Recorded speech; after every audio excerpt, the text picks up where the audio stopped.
परंतु सर्वाधिक हुशार म्हणायला काही हरकत नाही. आता ते यावर्षी पुढच्या वर्षी जाणार आहेत.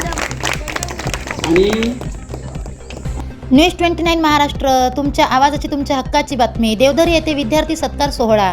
67व्या महाराष्ट्र दिनाच्या पर्वावर जिल्हा परिषद उच्च प्राथमिक शाळा देवधरी येथे गुणवंत विद्यार्थी सत्कार सोहळा आयोजित करण्यात आला होता.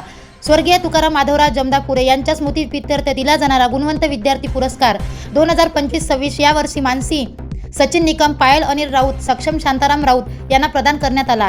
यावेळी दत्तात्रय जमदापुरे सर, मुकेश गंडेचा, विजय कडू, संगीताताई राऊत, संदीप राऊत, जया राऊत, विश्वास निकम या प्रमुख पाहुण्यांची उपस्थिती होती. स्मृतिचिन्ह, प्रमाणपत्र आणि रोख रक्कम असे या पुरस्काराचे स्वरूप होते. दत्तात्रय जमदापुरे यांनी आपला खडतर आयुष्य प्रवास आपल्या मनोगतातून व्यक्त केला. आपली आंतरिक शक्ती ओळखून ती जागी करा आणि जग जिंका असे प्रतिपादन यावेळी सुरेश बोपटे सर यांनी यावेळी केले. महाराष्ट्र दिन, कामगार दिन, गुणवंत विद्यार्थी सोहळा, नवागत प्रवेश सोहळा, विद्यार्थी निकाल आदी कार्यक्रमाचे शाळेत आयोजन करण्यात आले होते. यशस्वीतेकरिता मुख्याध्यापक अतुल वानखडे यांच्यासह शंकर कोवे, प्रशांत देडशे, तृप्ती ठाकरे, रश्मी पलगणवार, सुनील राऊत, राऊत सरवर, चबुताई राऊत, मंजुळा तोडसाम, वर्षा नेवारे उपस्थित होते.